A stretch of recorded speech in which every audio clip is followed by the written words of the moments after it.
All right. Double trucking here. Y'all, I did a thing last night.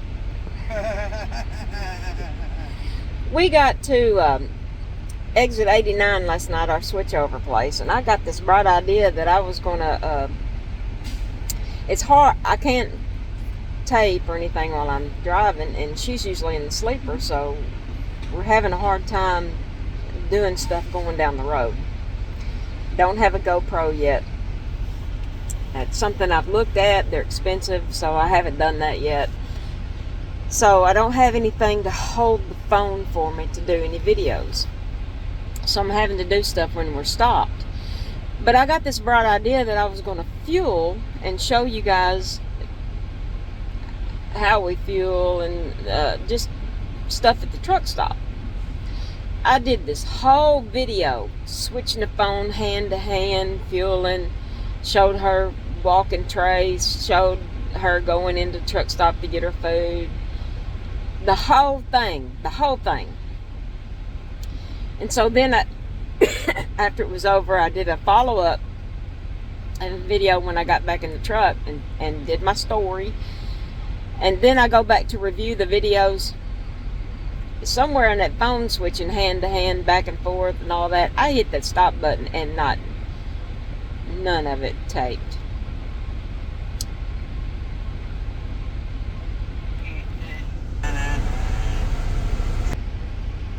So here we are in Ocala.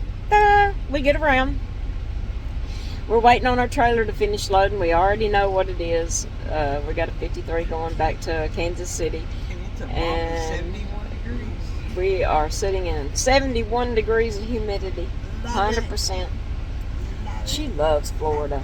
She lived here a long time, but not me. I ain't trying to live here. So that was my major flub for the week. Hope it's the only one. She was telling me this story. We run into all kinds of stuff on the road, and so she's telling me the story about her stopping in the rest area to take her break last night.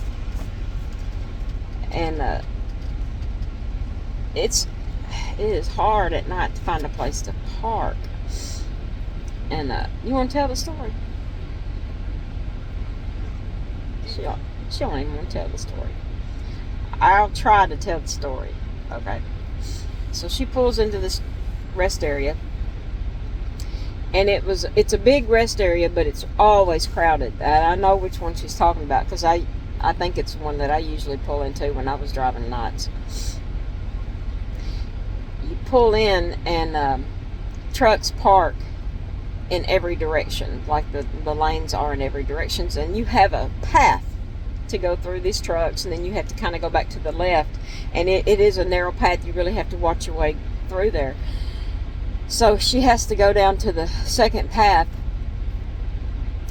and there is a truck parked in that lane, in the path. She can't get out. There's no place to park, but she can't get out. And so she has to stop, and she's like, okay, and I can't back up. I can't back out of here. It's too tight. And she's thinking, hate to go beat on a truck driver's door. Hate to. I could get shot. So she ends up going up and knocking on this guy's door. I got more trucks behind me that want to get out too. Don't tell stories. So I go banging on this guy's door, and he goes, "What?" I said, "Dude," I said, "you are parked right in the exit lane." I said, "You need to move your truck." And he politely says, "F you, I ain't moving." I said, "Dude, you've got to move." I said, "I've got 4 trucks behind me that can't get out. I can't get out. You got to move. You're parked. And by the way, I will say it was night trucking. And I said, you have got to move. I said, you're parked in the exit. And he politely, with so many cuss words, is like, I am not effing moving. So about that time, one of the drivers in a truck behind me comes up beside me, and he was not a small man, but I'm not a small woman. And he politely says, you are moving your truck. And the guy says, I'm not effing moving my truck. Go away. And this guy says, if you don't move your truck, I'm coming up there and I will drive your truck out of the lane. I will move it for you. And he goes to kind of pull the truck driver's door open. And this truck driver was not a big man. He was not very big. Okay. I'll move my truck. So he moves his truck. So when they're in the sleeper, they have to be in the sleeper. So in order for their little, what is it called?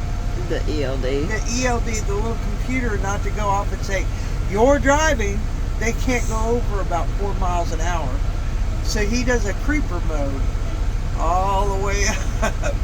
So we go past him, and the driver that was behind me, he's blaring his horn. So as we're passing him, we get flipped the bird from the guy that was blocking the lane. By this time, there's like 6 trucks behind them. Yeah, about 6 trucks behind me, all wanting to get out. So this is the stupidity of some drivers. But this is situational awareness. The moral of the story is situational awareness of where your truck is and your trailer is at all times. You have to know where your truck and trailer is at all times. Wherever you're parked at, wherever you're moving at, because you go down for 10 hours and you don't want anybody to mess with you, you better know where you're at. Or you don't want to get hit, you better know where you're at. Every day I get up, there's a new story. So, which reminds me of another story. This is not a funny, it kind of is a funny story. But I'm glad I was in the sleeper on this story. We were on this same run, and there's another rest area. It's the first rest area in Illinois. I got up one morning, and she's like, you are not going to believe what happened to me. She says, I got inside Illinois, and I stopped at that first rest area. She said, I had to stop at that rest area, and I went into the restroom, and she said there was this older couple, like maybe in their 60s, standing in there looking at the map. And she said, I came in and went to the women's rest area. And now, y'all, we don't wear dresses ever. I always wear this ball. This is my good luck cap. I've worn it for 10 years driving cab. This is my driver's cap. This is my good luck cap.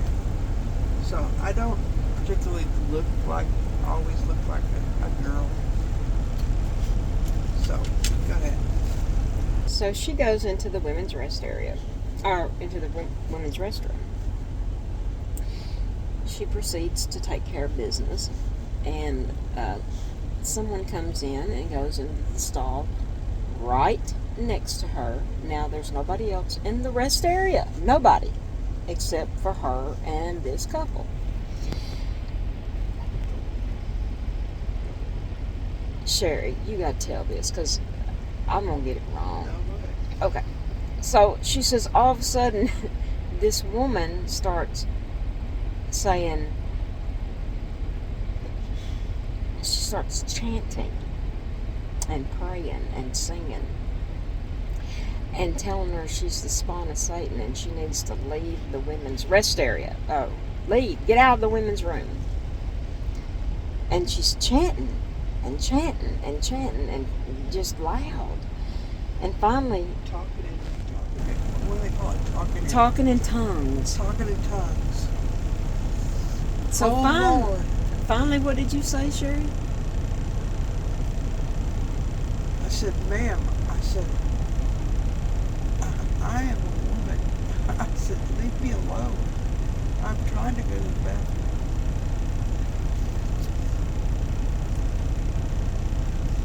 You are not. That's not what you are.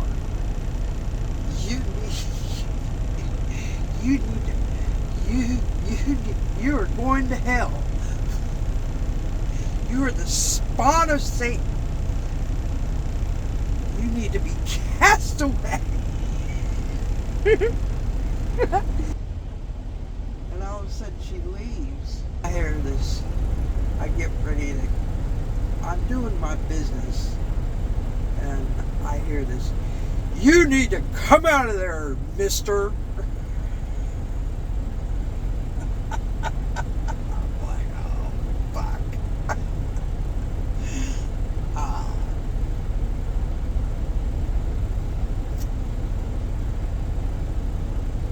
So she comes out. She manages to get past them. And I get berated all the way to the truck. They literally follow her, chanting. The woman's chanting and praying, and he's talking to her all the way. I thought I was going to get physical. I think if that man had a gun, he would probably shot me. She keeps telling him, leave me alone, leave me alone. Please leave me alone. And they were following her and harassing her. I had this on. I even opened up my thing. It stuck my chest out. They were like, that's not what you are. Didn't he call you an it? Yes. All the way to the truck. And she was like, Dina, I'm glad you weren't up. I said, girl, I would have come out of that truck. Dina says, I would have went after him. I said, Dina, I said, number one, I represent FedEx. I said, it would have been my job. I said, it would have been my job. So my next question was, did you have your phone?